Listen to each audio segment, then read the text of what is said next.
My name is Dr. Sarah Chen, and at 38, I've learned that sometimes the people who claim to love you the most are the ones who work hardest to keep you small.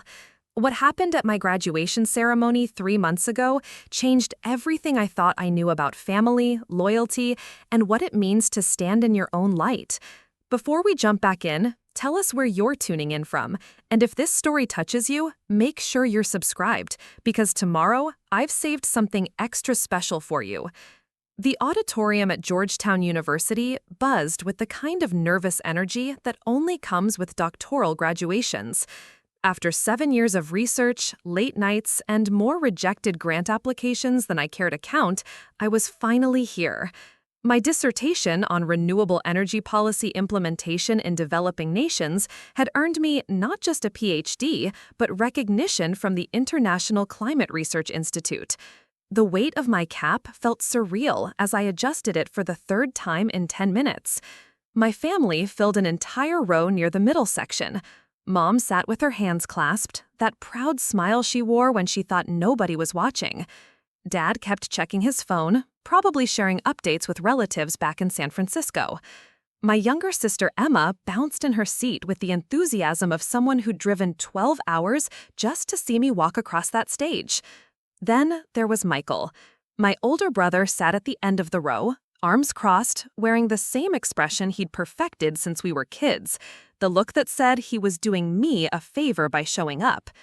At 42, Michael had built a comfortable life as a mid-level marketing manager at a tech startup in Seattle. He drove a leased BMW, lived in a downtown condo, and never missed an opportunity to remind anyone who'd listen that he'd been making money while I was still in school. The ceremony began with the usual pomp and circumstance. Dean Morrison took the podium and started calling names alphabetically. When they reached the C's, my heart hammered against my ribs. This was it. 7 years of work condensed into a 30-second walk across a stage. Sarah Elizabeth Chen, Doctor of Philosophy and Environmental Policy, graduated summa cum laude. I stood and walked toward the stage, my legs steadier than I'd expected. The applause from my family section was enthusiastic, but as I shook the dean's hand and accepted my diploma, I heard Michael's voice cut through the applause. "Finally earning a real paycheck," he called out, loud enough for several rows to hear. A few people chuckled, the kind of uncomfortable laughter that happens when someone mistakes a family gathering for a comedy show. My cheeks burned, but I kept my smile fixed as I posed for the official photo. The photographer whispered congratulations and moved me along. I returned to my seat, diploma in hand, trying to ignore the way conversations had shifted around us. People were glancing our way, some with curiosity, others with the secondhand embarrassment that comes from witnessing someone else's poor judgment.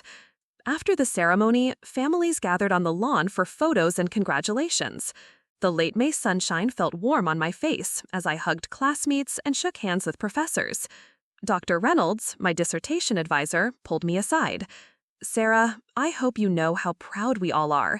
Your work on microgrid implementation in rural communities is going to change lives." She squeezed my hand. "The energy department is lucky to have you." That was when Michael appeared at my shoulder, still wearing that smirk. "Energy department?" he laughed. "Sarah, you're going to be a government pencil pusher. Do you know what I made last year in private sector sales?" He didn't wait for an answer. "More than you'll see in your first 3 years combined." Dr. Reynolds' eyebrows shot up.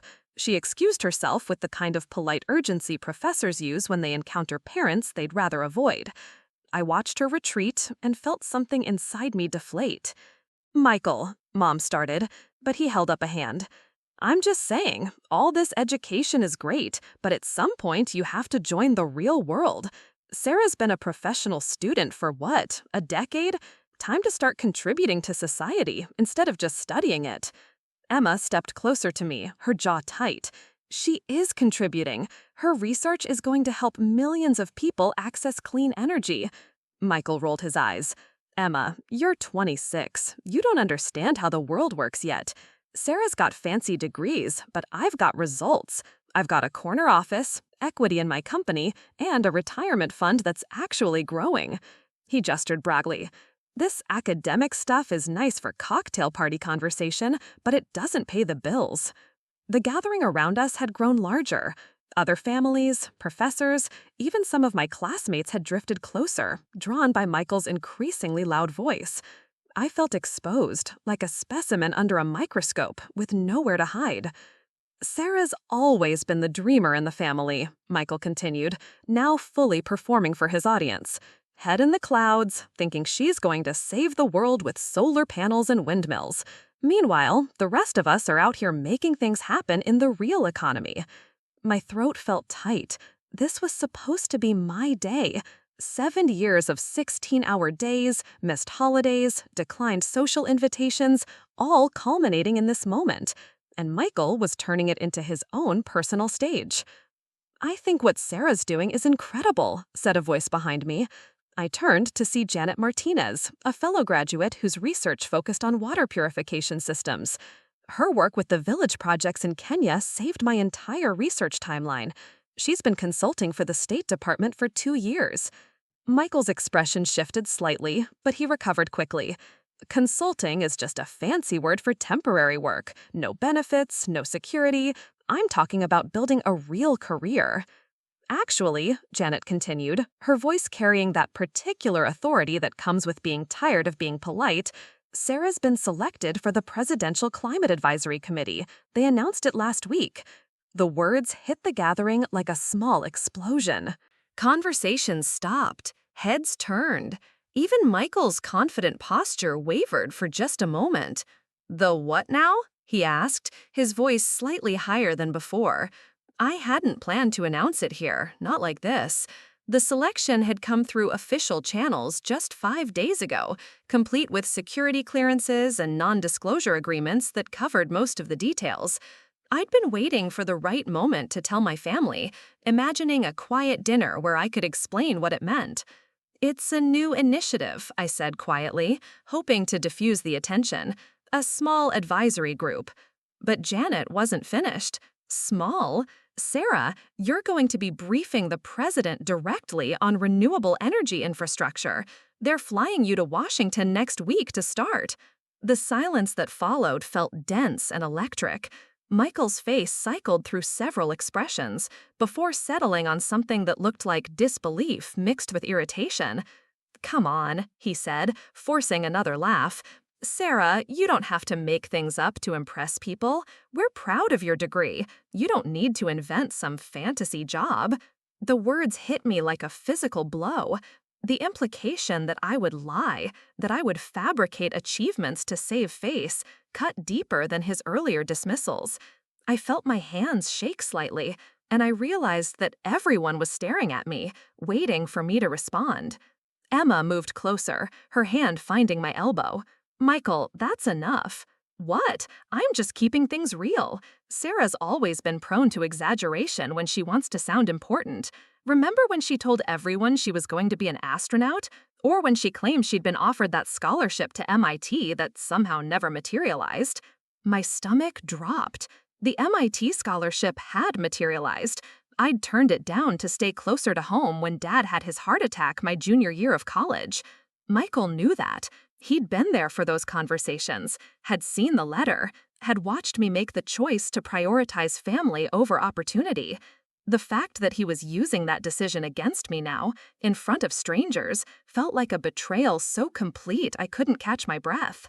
"Michael," Dad's voice cut through the tension, sharp with warning. "Stop." But Michael was on a roll now, energized by the attention, and perhaps sensing that he'd found a nerve. "I'm not trying to be mean. I'm trying to help. Sarah's gotta stop living in this fantasy world where she's some kind of government insider. She's a smart kid with a new degree. That's great. But she doesn't need to pretend she's about to become a presidential advisor." The crowd around us had grown uncomfortably large. I could feel their eyes, their curiosity, their second-hand embarrassment. Some looked sympathetic. Others seemed to be enjoying the drama. A few had their phones out, and I realized with horror that this moment might end up on social media, my humiliation preserved and shareable.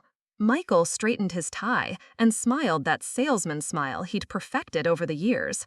Look, I'm sorry if I'm being too direct, but somebody has to keep Sarah grounded. She's been in academic bubble land so long, she's lost touch with how things actually work. The president doesn't take advice from fresh graduates. He's got real advisors, people with actual experience in the real world. He gestured toward himself, and the implication was clear. People like him, people who mattered. I stood there, diploma still clutched in my hands, feeling smaller than I had since middle school. The sun that had felt so warm moments before now seemed too bright, too harsh. Everything I'd worked for, everything I achieved, was being reduced to the fantasies of a dreamer who didn't understand how the real world operated. That was when I heard the distant sound of helicopters approaching from the south, their rotors cutting through the afternoon air with mechanical precision. At first, it seemed like background noise, the kind of thing you notice but don't really process. But the sound grew louder, more insistent, until conversations began to pause and heads began to turn toward the sky. Michael was still talking, something about the importance of staying humble and realistic, when the first helicopter came into view. Then the second, then the third. The crowd's attention shifted completely now, phones coming out to record whatever was happening. The helicopter circled once, then began to descend toward the large athletic field adjacent to the graduation lawn. Must be some kind of emergency, someone said. Or maybe a training exercise, another voice offered. But I was staring at the lead helicopter, at the distinctive blue and white paint scheme, at the seal visible on its side. My mouth went dry. My heart started beating so hard I was sure people could hear it. Because that wasn't just any helicopter approaching the Georgetown University athletic field. That was Marine One. And where Marine One went, Air Force One was never far behind. The crowd around us began to shift and murmur as the helicopter settled onto the field. Security personnel in dark suits materialized from seemingly nowhere, creating a perimeter around the landing zone. The casual post-graduation atmosphere evaporated, replaced by something electric and official. Michael's voice faltered mid-sentence as he watched the scene unfold. His confident posture wavered, and I saw him glance around at the other families, all of whom were now completely focused on the helicopters rather than his lecture about real-world careers. "What's all this about?" Mom asked, shielding her eyes from the sun as she tried to get a better look at the aircraft. I couldn't answer her because my phone was buzzing insistently in my purse. Preparing and narrating this story took us a lot of time, so if you are enjoying it, subscribe to our channel. It means a lot to us. Now back to the story.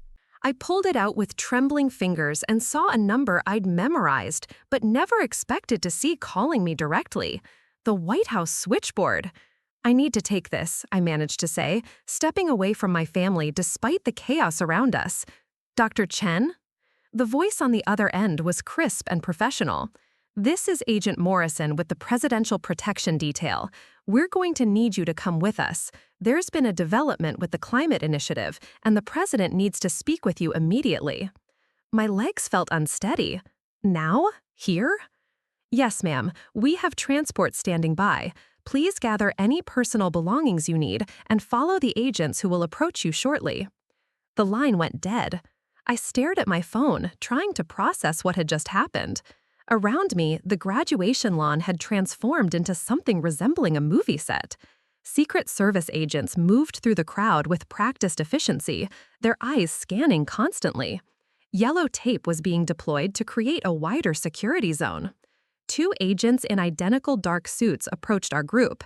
The taller one, a woman with sharp eyes and an earpiece, addressed me directly. "Dr. Chen, I'm Agent Williams. We need you to come with us." The words hit the gathering like a thunderclap. Conversations stopped entirely. My classmates, my professors, my family, all turned to stare at me with expressions ranging from confusion to amazement. Michael's face had gone pale. What's happening? Why do they want Sarah? Agent Williams didn't acknowledge him. Her attention remained fixed on me. "Ma'am, we need to move quickly. The president is waiting." "The president?" Emma's voice squeaked. "Our president? Of the United States?"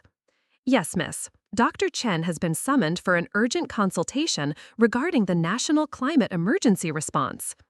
I felt like I was watching this happen to someone else. This couldn't be real. People like me didn't get summoned by the president. People like me certainly didn't get picked up by Marine One at their graduation ceremonies.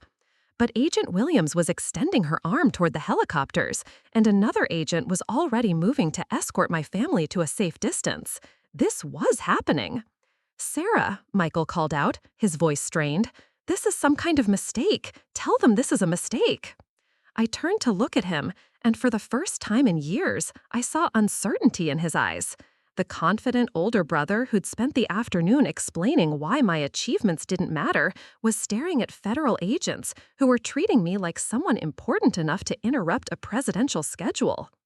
"It's not a mistake," I said quietly, my voice steadier than I felt.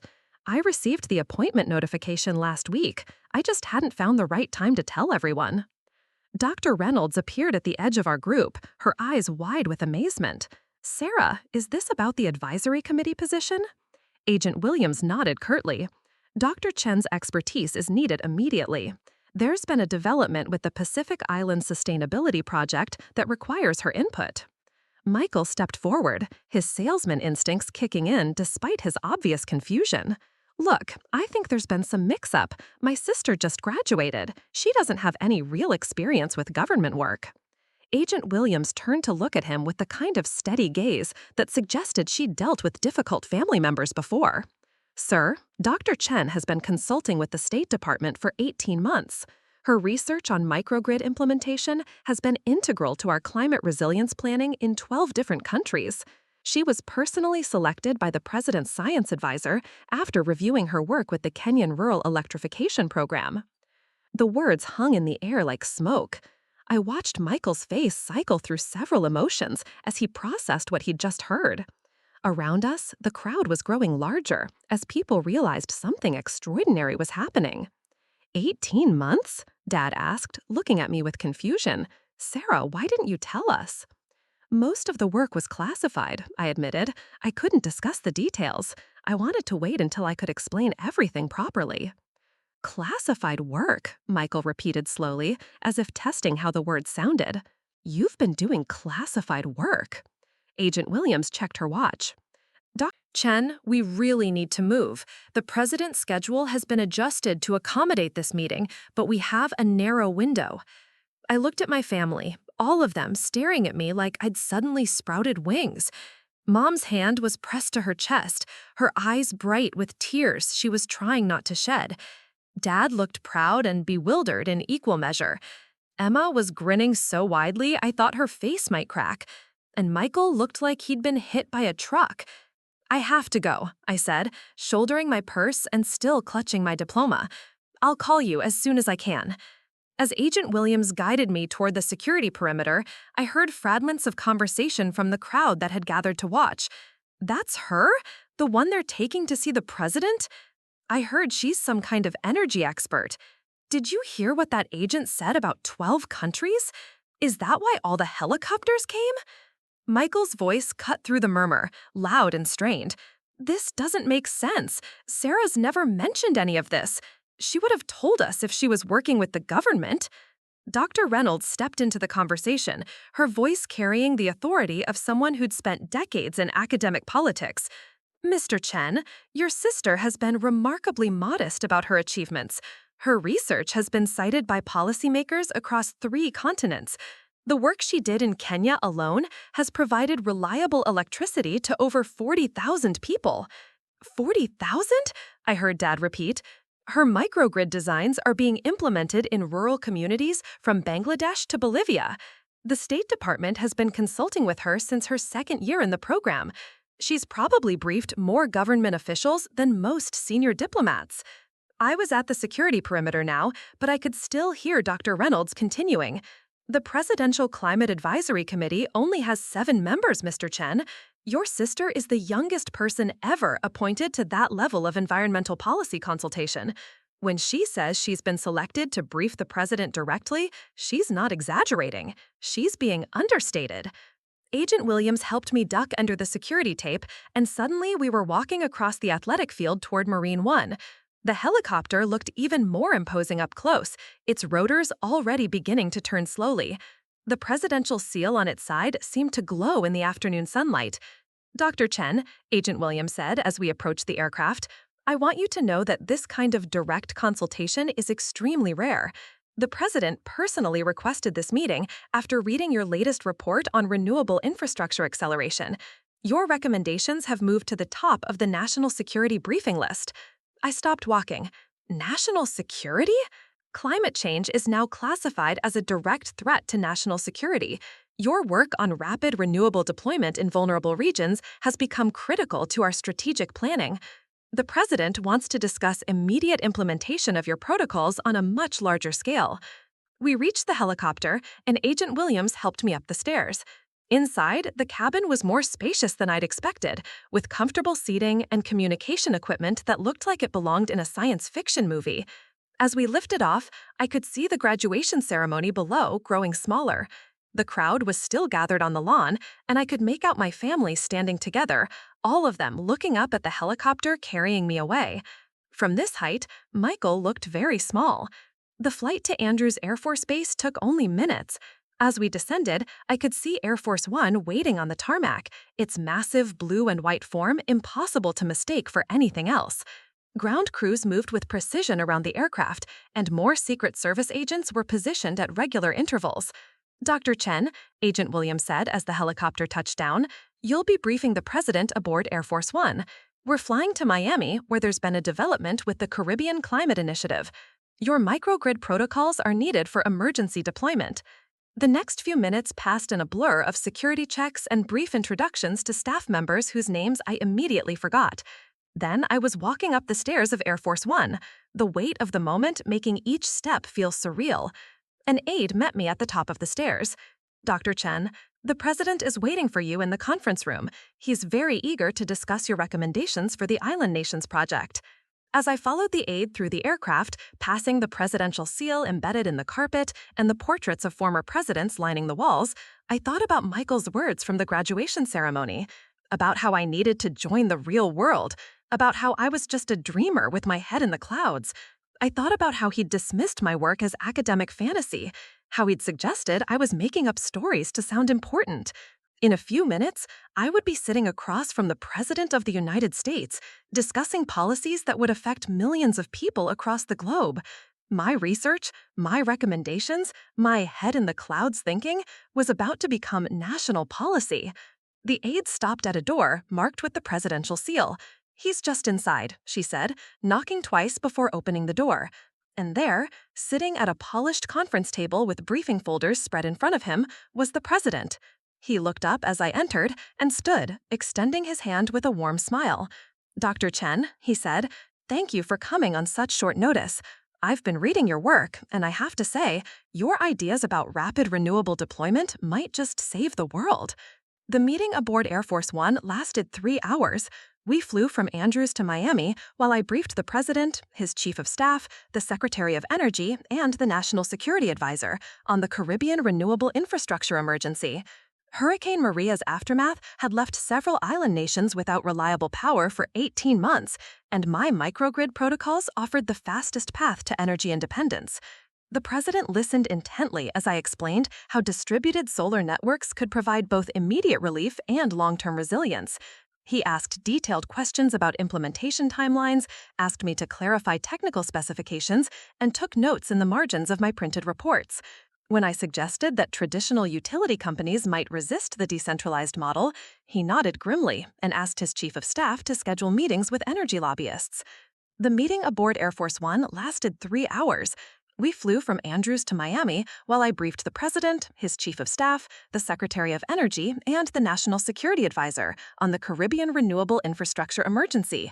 Hurricane Maria's aftermath had left several island nations without reliable power for 18 months, and my microgrid protocols offered the fastest path to energy independence. The president listened intently as I explained how distributed solar networks could provide both immediate relief and long-term resilience. He asked detailed questions about implementation timelines, asked me to clarify technical specifications, and took notes in the margins of my printed reports. When I suggested that traditional utility companies might resist the decentralized model, he nodded grimly and asked his chief of staff to schedule meetings with energy lobbyists. Dr. Chen, he said as we began our descent into Miami, I want you to understand something. Your work isn't just academic theory anymore. Starting tomorrow, this becomes United States policy. We're allocating $40 billion over the next 2 years to implement your recommendations across vulnerable regions worldwide. $40 billion? I stared at him, trying to process the magnitude of what he just said. My research, the late nights in the Georgetown Library, the fieldwork in remote villages, all of it was about to become reality on a scale I'd never imagined. We're going to need you to lead the implementation task force, the Secretary of Energy added. This isn't a consulting position anymore. We're offering you a senior advisor role with a direct reporting line to the White House. Your security clearance will be upgraded to the highest levels. The plane touched down at Miami International, but we didn't taxi to a regular gate. Instead, we rolled toward a private section of the airport where another motorcade waited. Through the windows, I could see local officials, environmental scientists, and what appeared to be a small army of reporters. There's going to be a press conference, the president's communications director explained as we prepared to disembark. The climate initiative announcement can't wait. The island nations are expecting immediate action, and Congress needs to see that we're moving decisively. As we stepped off Air Force One, cameras flashed and reporters shouted questions. The president walked beside me toward a podium that had been set up on the tarmac, his hand occasionally touching my elbow in a gesture that communicated both guidance and respect. "Ladies and gentlemen," the president began, his voice carrying across the crowd of reporters and officials. "Today marks a turning point in America's response to the climate crisis. Dr. Chen, whose groundbreaking research has already transformed energy access for hundreds of thousands of people in developing nations, will be leading our new Global Renewable Acceleration Initiative." The cameras turned toward me, and I felt the weight of their attention like a physical force. In the distance, I could see Air Force One behind us, its presence lending gravity to everything happening. "Dr. Chen's work represents the kind of innovative thinking America needs," the president continued. "Her microgrid technologies aren't just theoretical solutions, they're proven systems that have already brought reliable electricity to communities from rural Kenya to remote villages in Bangladesh. Today, we're scaling that success to address the climate emergency facing island nations throughout the Caribbean and Pacific." He turned to me then, and I realized I was expected to speak. The microphone felt heavy in my hands as I stepped forward, looking out at the sea of reporters, cameras, and officials. "Thank you, Mr. President," I began, my voice steadier than I'd expected. "The climate crisis requires immediate action, but it also requires solutions that work for the communities most affected by it. The renewable infrastructure we're implementing isn't just about reducing carbon emissions. It's about energy independence, economic development, and resilience in the face of increasingly severe weather events."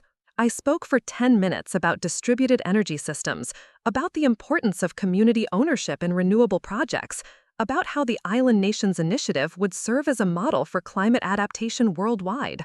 The reporters asked technical questions, policy questions, timeline questions. I answered each one, drawing on years of research and fieldwork experience.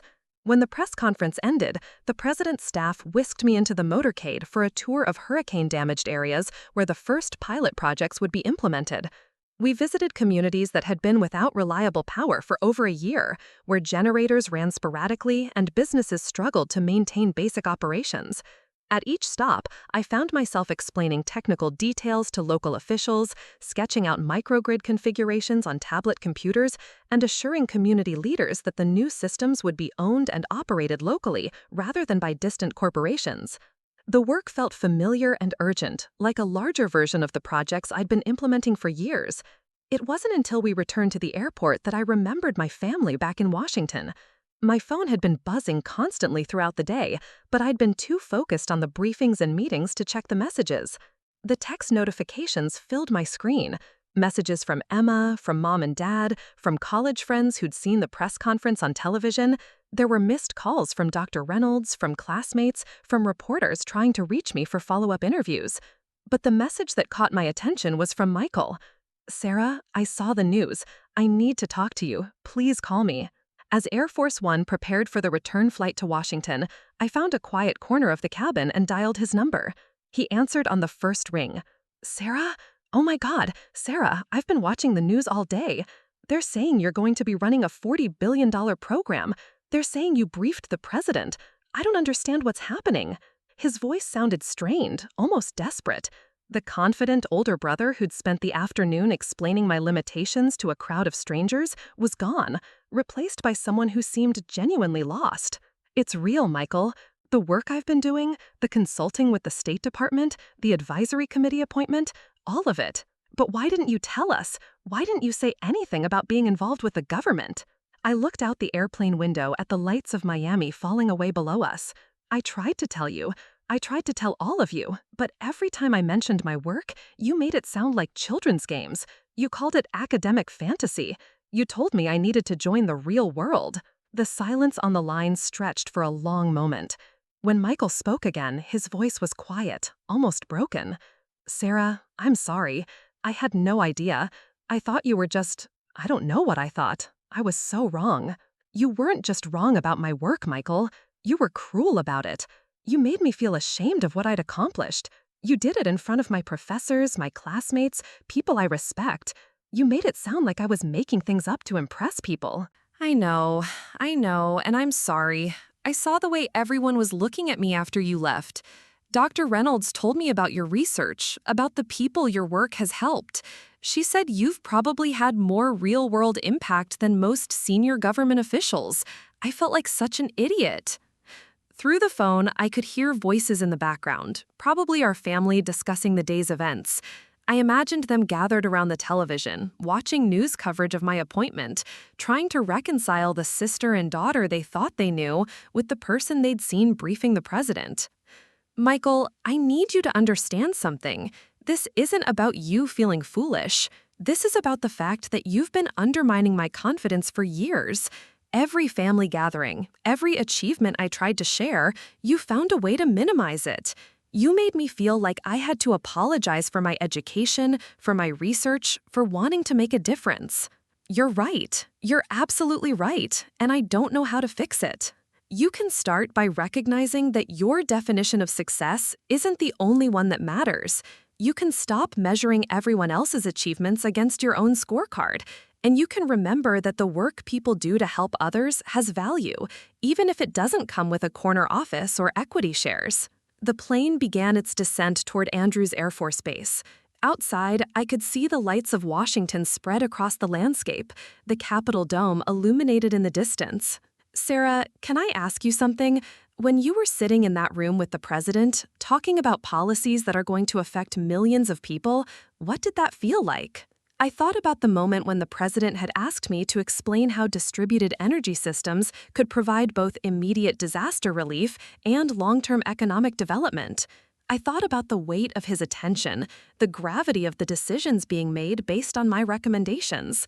It felt like everything I'd worked for was finally making sense, like all those years of research and fieldwork were leading to this moment when theory becomes reality.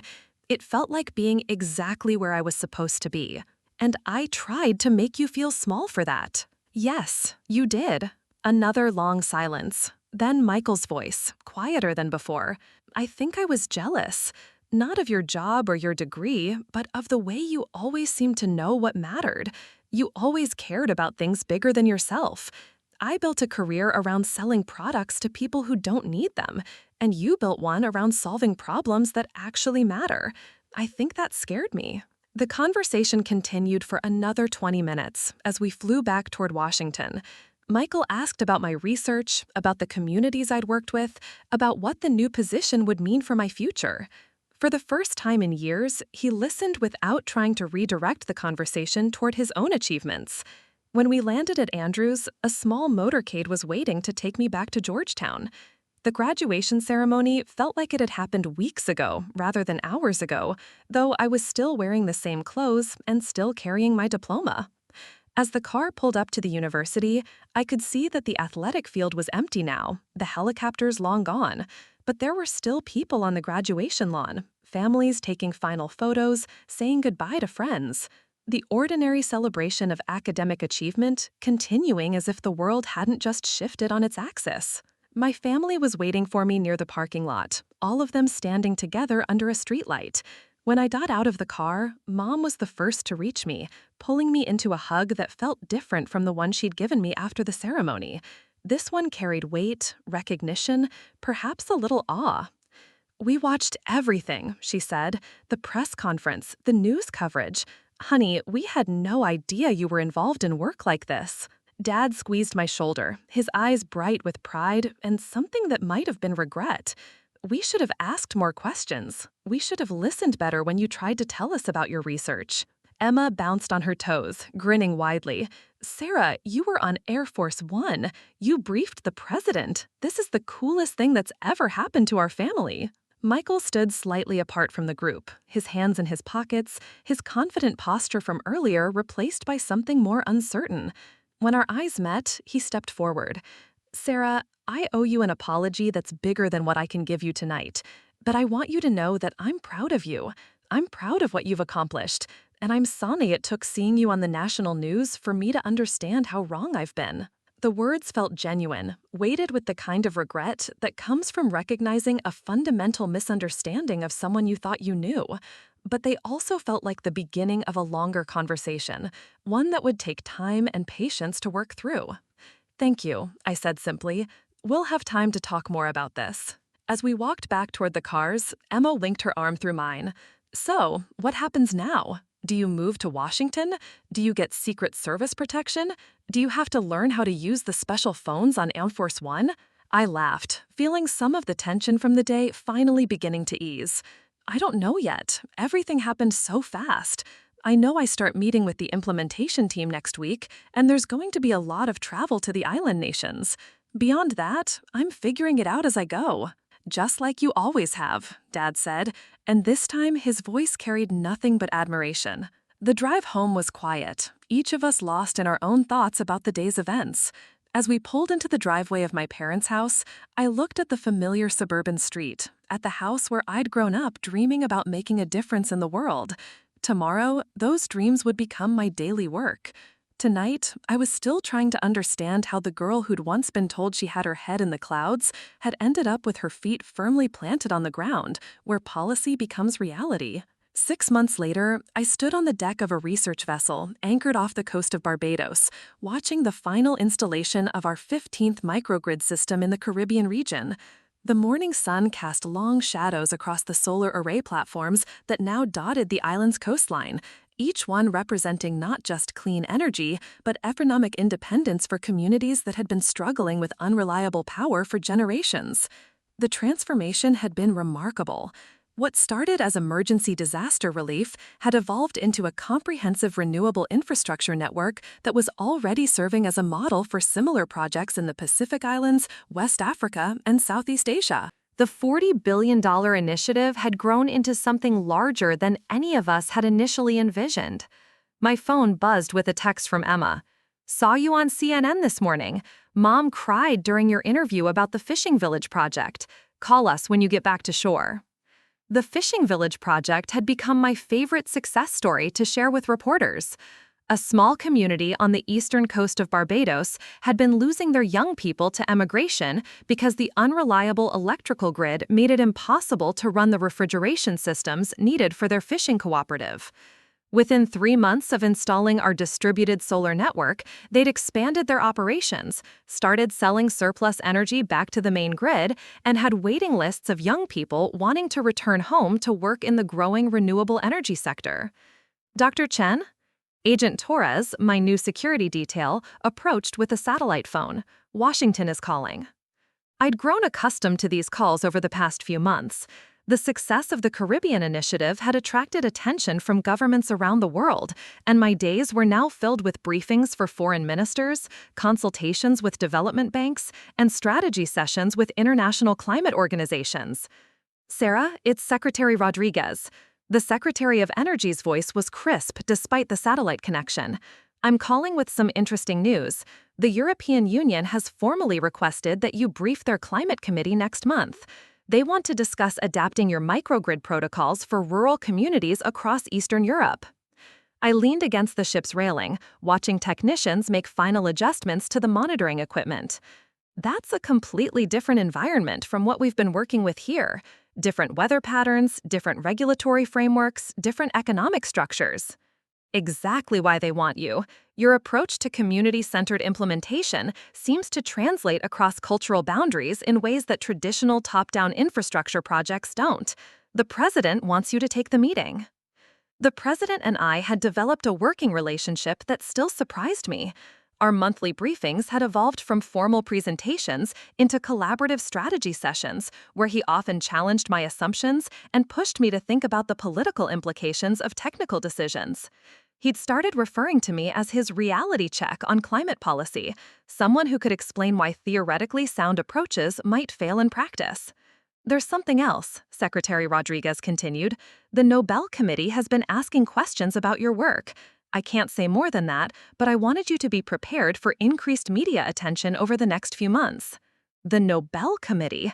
I stared out at the ocean, trying to process what she'd just suggested. The idea that my research might be under consideration for such recognition felt surreal, like something that happened to other people in other lives. After the call ended, I remained on deck for another hour, watching the island's new energy infrastructure hum quietly in the morning light. The contrast with my graduation day 6 months ago felt overwhelming. Then, I'd been a newly graduated PhD student clutching her diploma while her brother explained why her dreams were impractical. Now, I was leading international policy discussions that were reshaping how nations approached renewable energy development. The research vessel docked in Bridgetown around noon, and I made my way to the small office we'd established as our Caribbean Operations Center. The walls were covered with maps, progress charts, and photos from communities across the region where our projects had been implemented. My assistant, Maria, had been an economics professor at the University of the West Indies before joining our team, and she'd become invaluable at translating between the technical requirements of our systems and the social dynamics of the communities we served. Dr. Chen, there's a journalist here from the Washington Post, Maria said as I entered.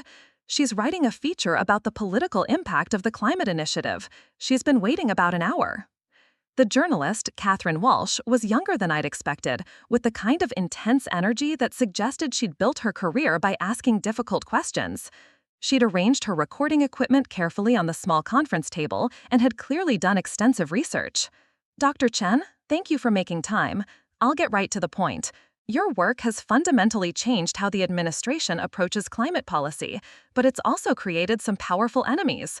The traditional energy companies are lobbying hard against the expansion of distributed renewable systems. How do you respond to criticism that you're essentially dismantling the existing energy infrastructure? I'd been fielding variations of this question for months. The success of our community-owned microgrids had indeed threatened established utility companies, particularly those that profited from centralized distribution systems and long-term dependency relationships with developing nations. The infrastructure we're replacing wasn't serving these communities effectively, I said.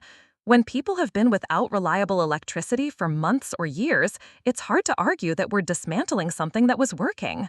What we're building is more resilient, more sustainable, and more democratic. Communities own their own energy systems, rather than being dependent on distant corporations or unstable national grids. But the economic implications are significant. Some analysts estimate that your models could eliminate hundreds of thousands of jobs in traditional energy sectors. That's true, and it's something we take seriously, but it's also creating new categories of employment. The technician training programs we've established have waiting lists in every country where we've implemented projects. Solar installation, battery maintenance, grid management, these are skilled positions that can't be outsourced and provide long-term career paths in communities that previously had limited economic opportunities. Catherine leaned forward, her expression sharpening. There's been criticism that you've moved too fast, that you've circumvented traditional environmental impact assessments and regulatory processes. Some former State Department officials have suggested that your direct access to the president has allowed you to bypass normal policy review procedures.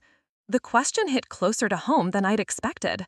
The rapid implementation of our projects had indeed required cutting through bureaucratic processes that might have delayed critical infrastructure for years. But it had also meant making decisions without some of the safeguards that normally governed large-scale development projects. Speed was essential, I said carefully.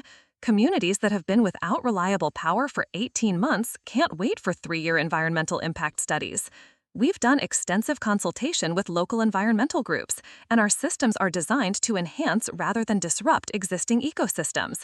But yes, we've prioritized rapid deployment over exhaustive bureaucratic review.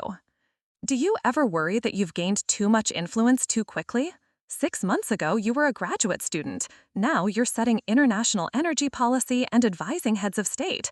Some critics suggest that your lack of government experience makes you unsuited for such responsibility. I paused, considering how to respond. The criticism wasn't entirely unfair. My rapid rise from academic researcher to senior policy advisor had been unprecedented, and there were certainly aspects of government operations that I was still learning. I think my lack of traditional government experience is actually an asset in this role, I said finally. I'm not invested in maintaining existing systems that aren't working. I don't have relationships with energy lobbyists or obligations to traditional stakeholders. My only commitment is to implementing solutions that actually solve the problems we're facing. There's something else, Secretary Rodriguez continued. The Nobel Committee has been asking questions about your work. I can't say more than that, but I wanted you to be prepared for increased media attention over the next few months. The Nobel Committee? I stared out at the ocean, trying to process what she just suggested.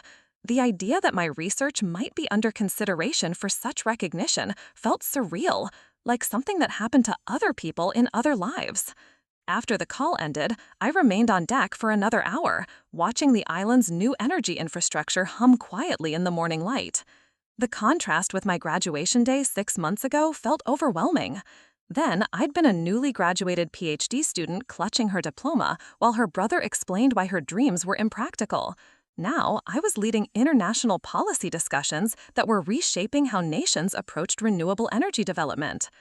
The research vessel docked in Bridgetown around noon, and I made my way to the small office we'd established as our Caribbean Operations Center. The walls were covered with maps, progress charts, and photos from communities across the region where our projects had been implemented. My assistant, Maria, had been an economics professor at the University of the West Indies before joining our team, and she'd become invaluable at translating between the technical requirements of our systems and the social dynamics of the communities we served. Dr. Chen, there's a journalist here from the Washington Post, Maria said as I entered.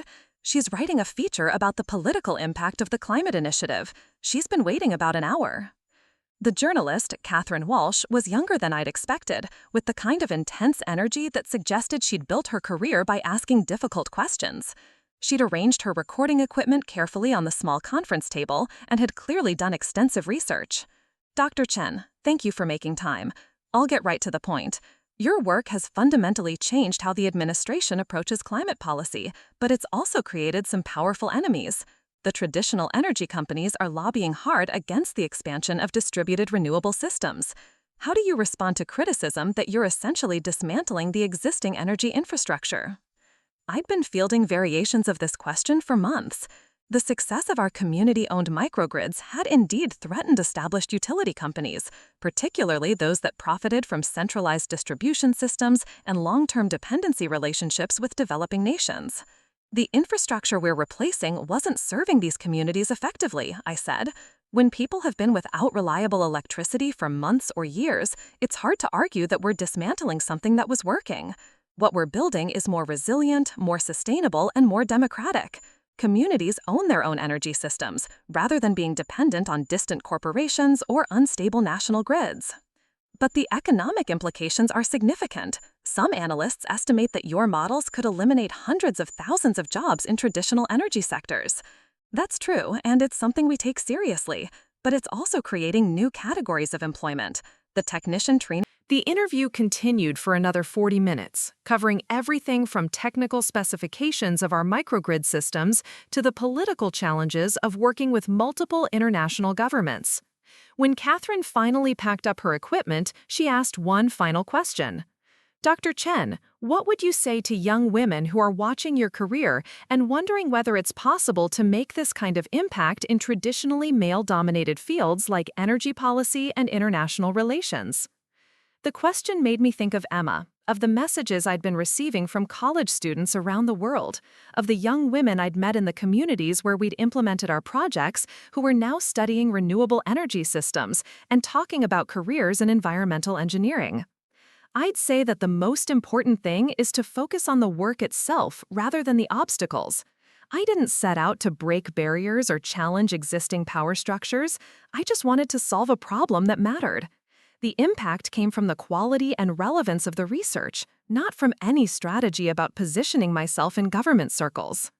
After Catherine left, I spent the afternoon reviewing progress reports from our teams across the Caribbean.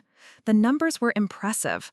Over 200,000 people now had access to reliable electricity through our distributed systems. Local energy independence had reduced electricity costs by an average of 40%. The community ownership model had generated over $12 million in local revenue that was being reinvested in education, healthcare, and small business development. But the human stories behind the statistics were what kept me motivated. Letters from students who could now study after dark, reports from clinics that could maintain vaccine refrigeration, photos of small businesses that had expanded operations thanks to reliable power supply. Each project had created ripple effects that extended far beyond energy access. My phone rang as I was reviewing a proposal for expanding the program to Pacific Island nations. The caller ID showed Michael's number, and I realized we'd been speaking regularly for the first time in years. Our relationship had changed dramatically since graduation day, evolving from the strained dynamic of dismissive older brother and defensive younger sister into something more respectful and genuinely supportive.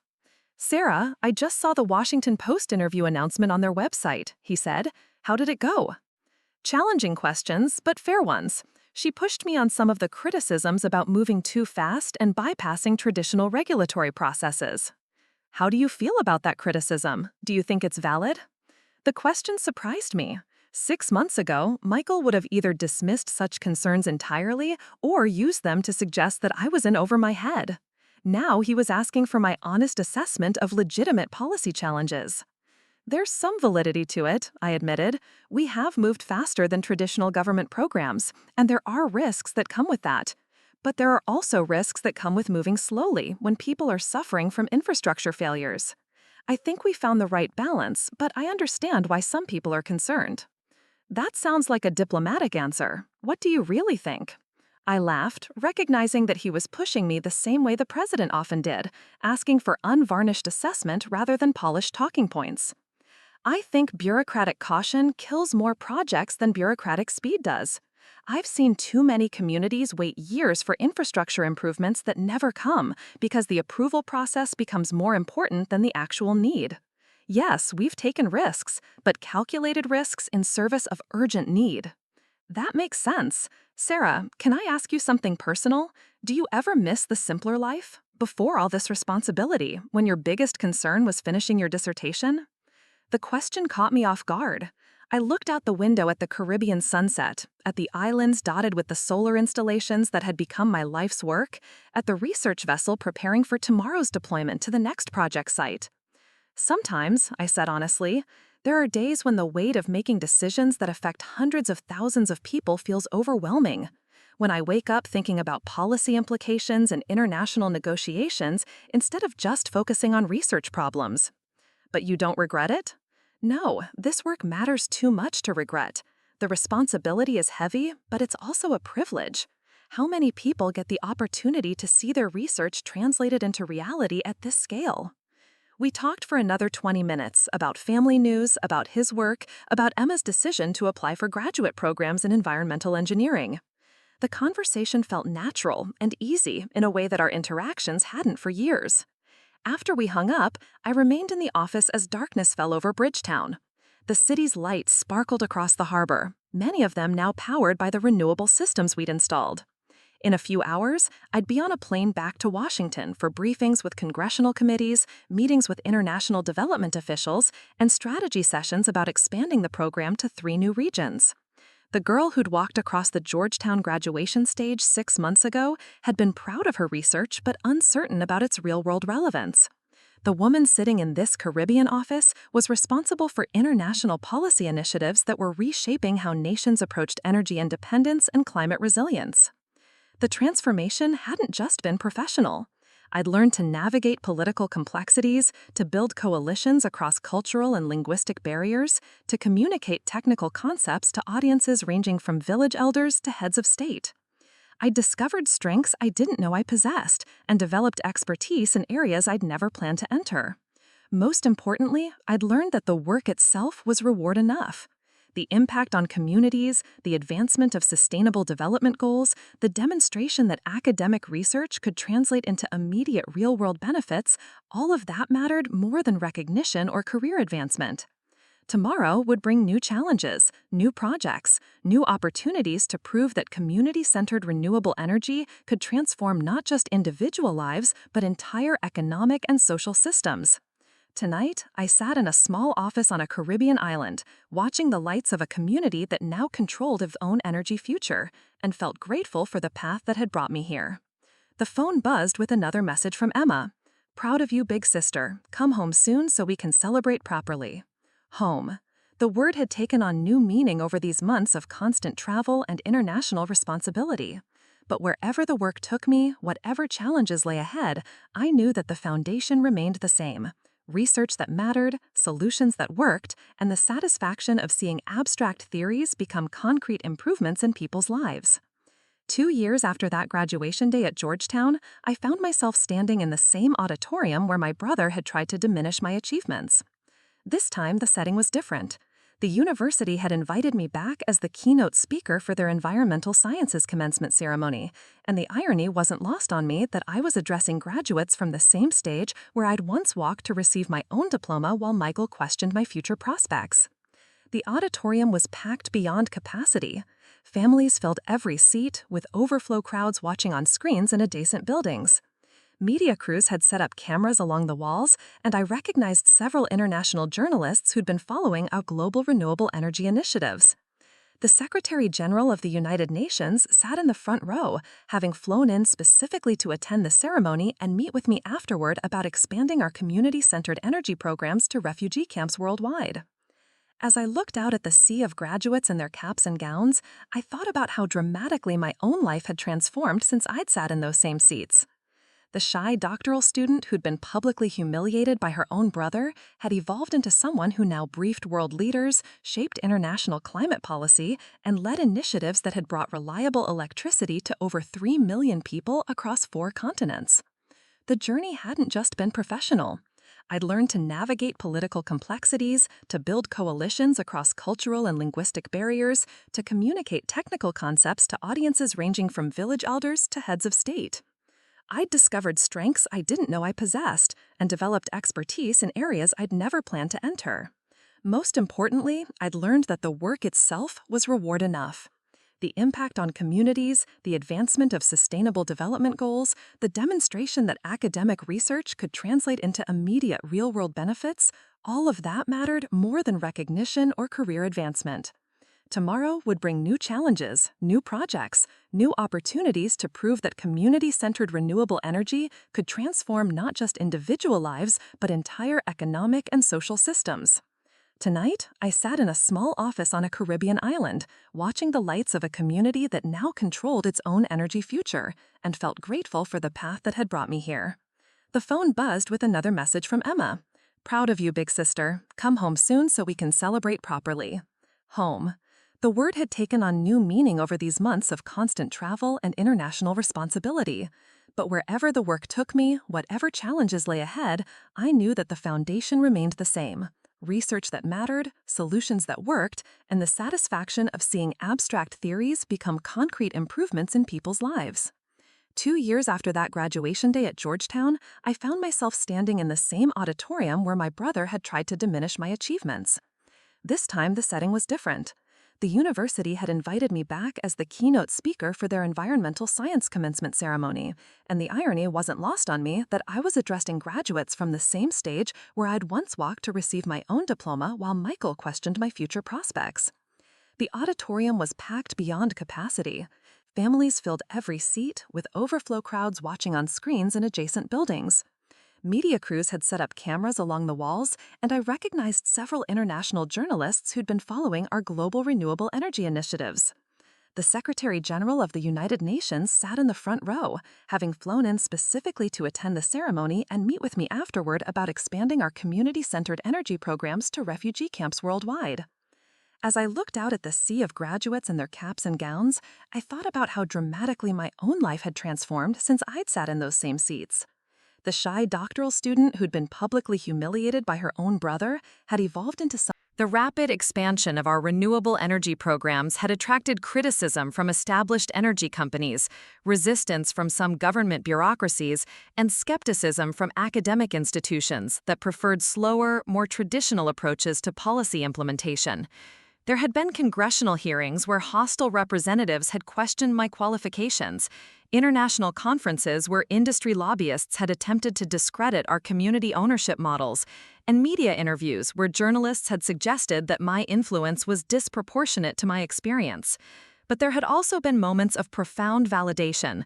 The Nobel Committee had indeed taken notice of our work, awarding me the Peace Prize the previous year for contributions to sustainable development and conflict prevention through energy independence.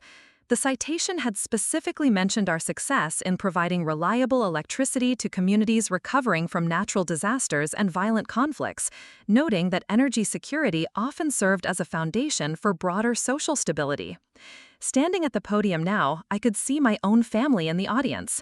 Mom and Dad sat together, their faces glowing with the kind of pride that comes from watching a child exceed every expectation they'd ever held. Emma had finished her master's degree in environmental engineering and was now working as a project coordinator for our Pacific Islands initiative, bringing the same attention to detail and commitment to accuracy that she demonstrated as a child.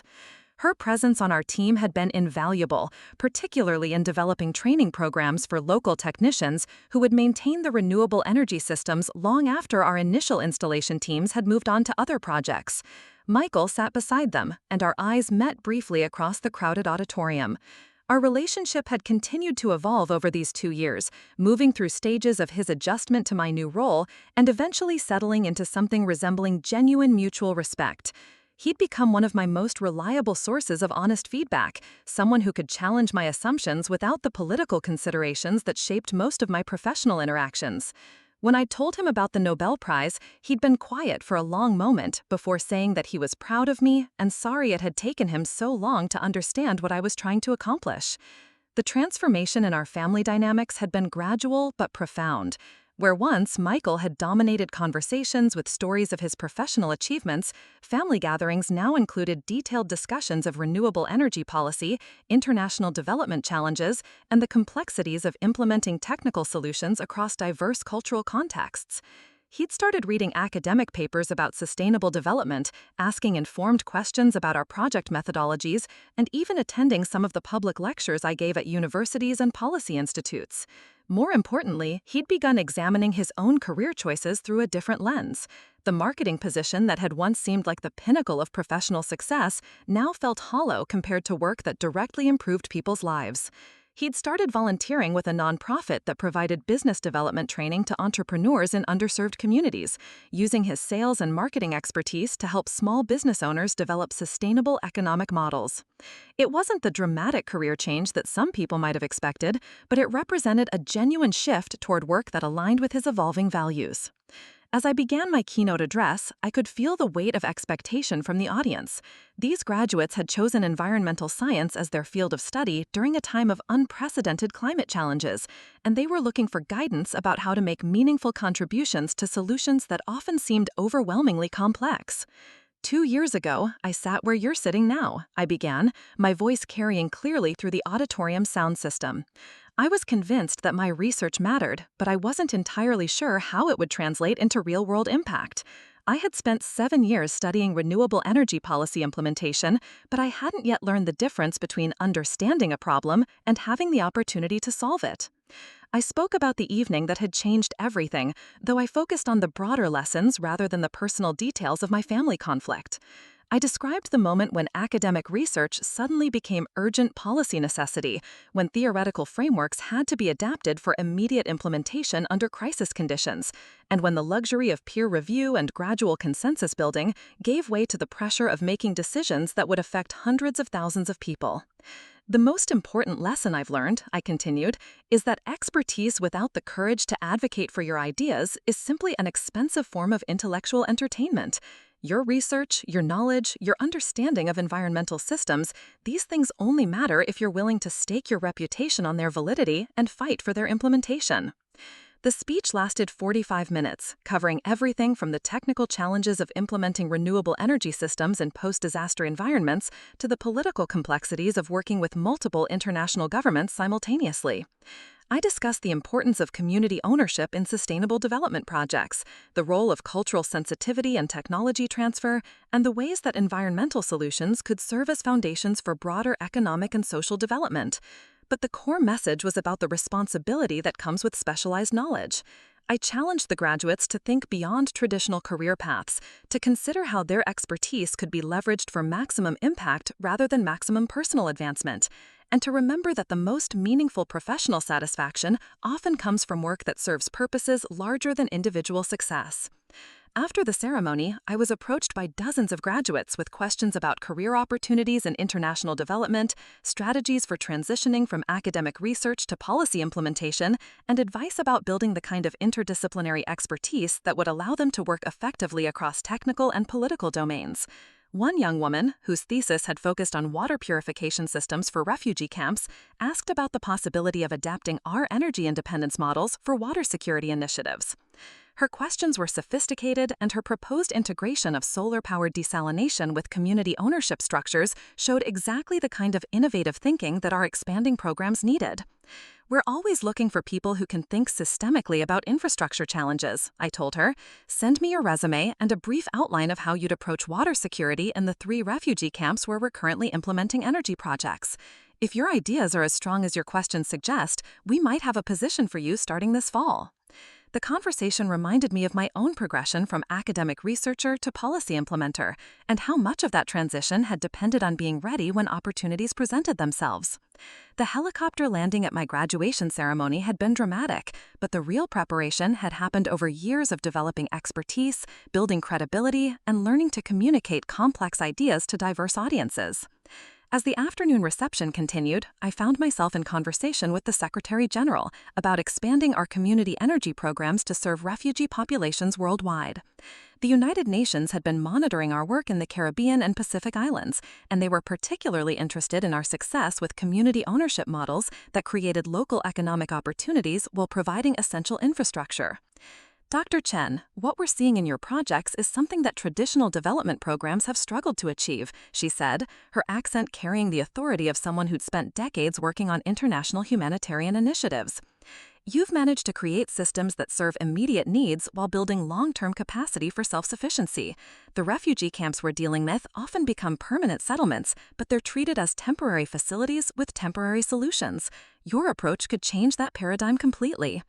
The conversation continued for over an hour, covering the logistical challenges of implementing renewable energy systems in politically unstable regions, the importance of training local technicians who could maintain infrastructure without ongoing international support, and the potential for energy independence to reduce the economic burden that refugee populations placed on host countries.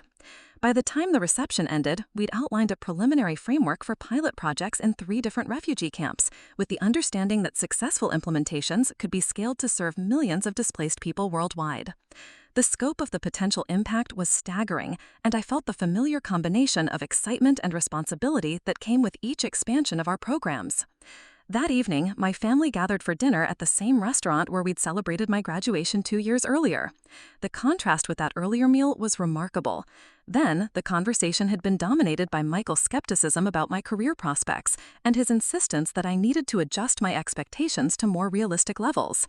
Now, the discussion centered on the technical and logistical challenges of implementing renewable energy systems in refugee camps, the political implications of energy independence for displaced populations, and the potential for our community ownership models to create economic opportunities for some of the world's most vulnerable people.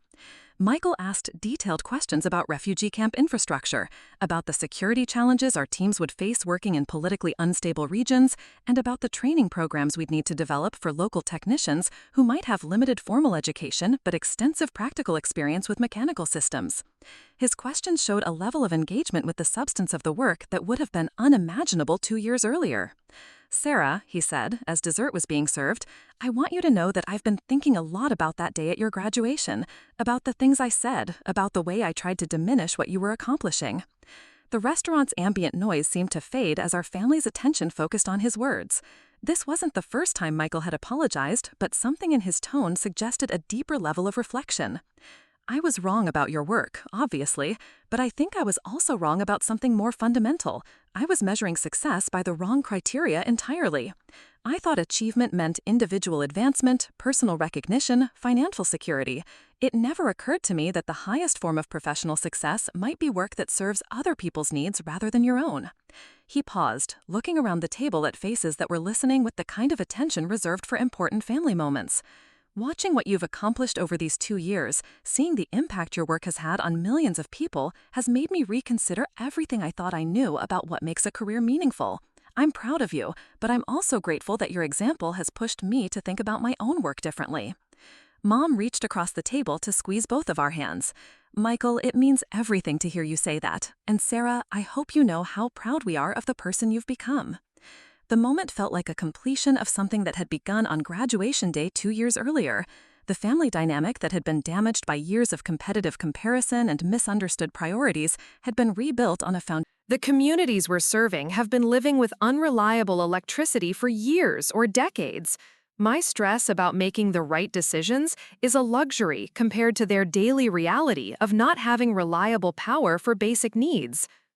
We walked in comfortable silence for a few blocks, passing the university campus where everything had begun 2 years earlier. The buildings looked the same, but I felt like a completely different person from the newly graduated doctoral student who'd once walked these same sidewalks. "Emma, can I ask you something?" I said as we approached our parents' car. "What made you decide to join our team? You could have chosen any career path with your engineering background." She smiled, and I recognized something of my own determination in her expression. "Watching what happened at your graduation, seeing how you handled Michael's criticism, how you stayed focused on your work even when people were trying to make you feel small, it made me realize that the most important thing isn't whether other people understand what you're trying to accomplish. It's whether you're willing to do the work regardless of whether you get recognition for it."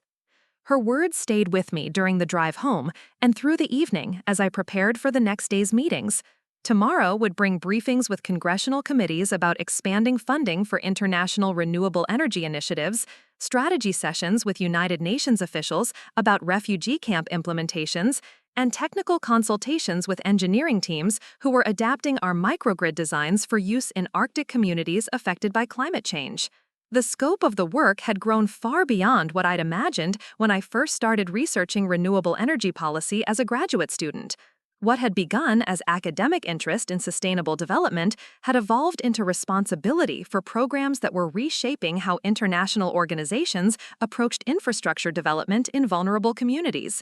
But at its core, the motivation remained the same as it had been during those long nights in the Georgetown library.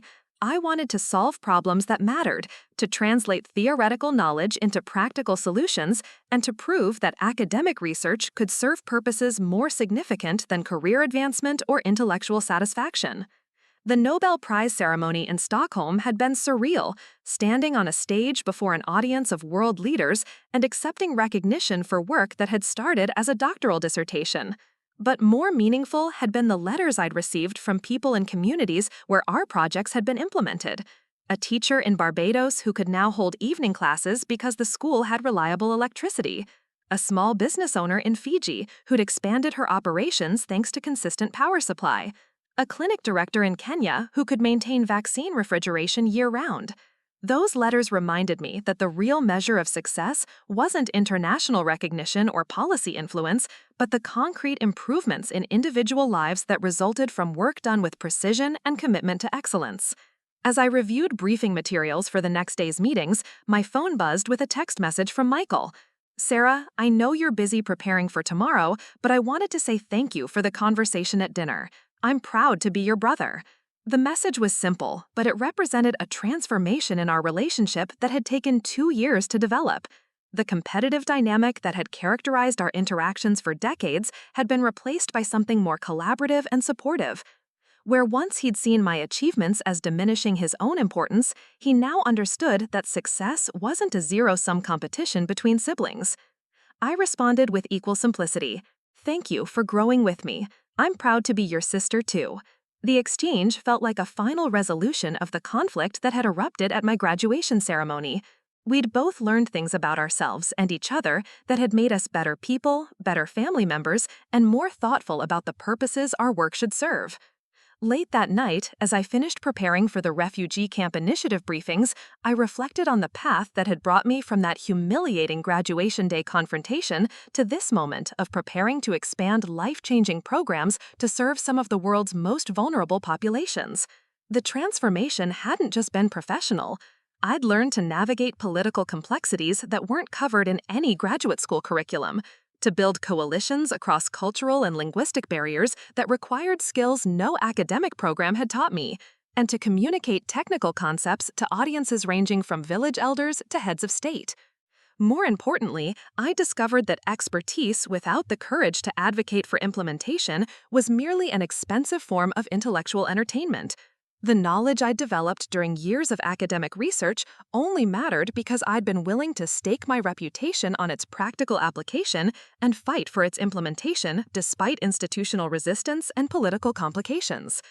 The refugee camp initiatives would present new challenges that would require adapting our community ownership models for populations that might be relocated without warning, developing training programs for technicians who spoke multiple languages and came from diverse educational backgrounds, and building maintenance systems that could function in politically unstable environments.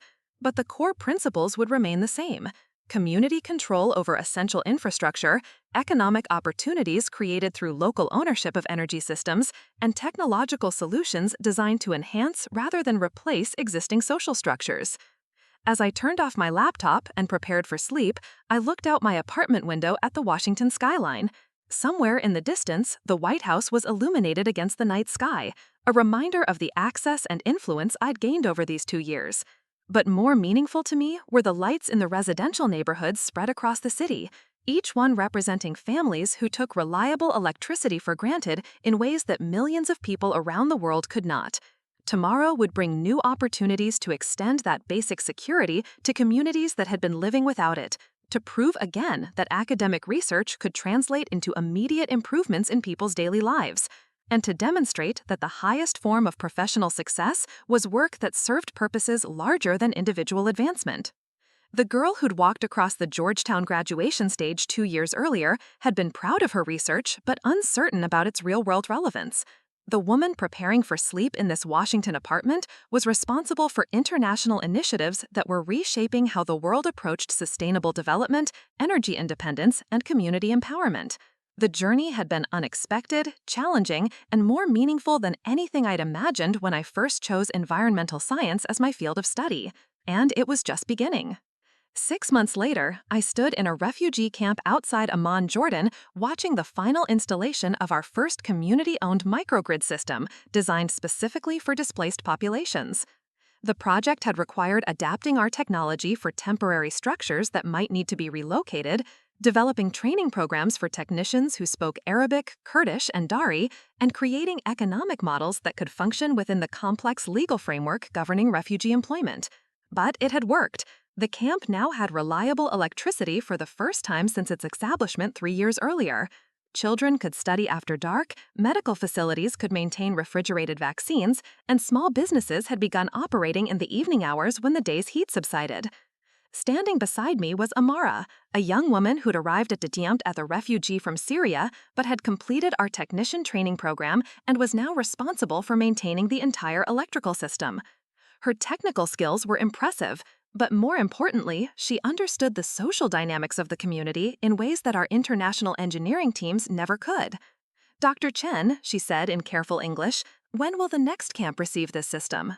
"We're implementing similar projects in 3 more locations over the next 6 months," I told her, "and we're hoping to train technicians from those communities here first so they can learn from your experience." The conversation reminded me of similar exchanges I'd had with community leaders across the Caribbean, Pacific Islands, and East Africa. Each project taught us something new about adapting renewable energy technology for different cultural contexts, economic systems, and environmental conditions. But the fundamental lesson remained constant. The most sustainable solutions were those that placed control and ownership in the hands of the communities they served, rather than creating new forms of dependency on external organizations or distant corporations. My phone buzzed with a message from Emma, who was coordinating the Pacific Islands expansion from our office in Fiji. Installation complete on Vanuatu project. Community celebration tonight. Wish you were here to see the kids doing homework by electric light for the first time. The message made me smile, but it also reminded me of the scale we were now operating at. Our team had grown to over 300 people working across 15 countries, implementing projects that served more than 5 million people worldwide.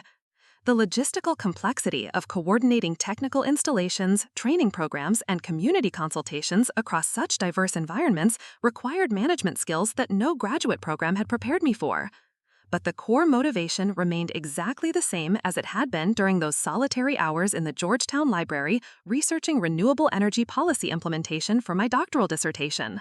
I wanted to solve problems that mattered, to prove that academic knowledge could translate into immediate improvements in people's lives, and to demonstrate that the highest form of professional achievement was work that served purposes larger than individual advancement.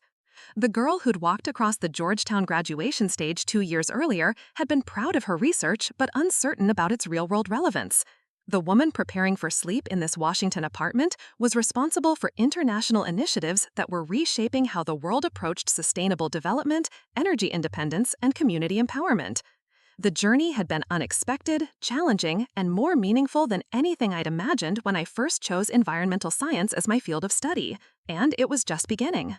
6 months later, I stood in a refugee camp outside Amman, Jordan, watching the final installation of our first community-owned microgrid system designed specifically for displaced populations. The project had required adapting our technology for temporary structures that might need to be relocated, developing training programs for technicians who spoke Arabic, Kurdish, and Dari, and creating economic models that could function within the complex legal framework governing refugee employment. But it had worked. The camp now had reliable electricity for the first time since its establishment.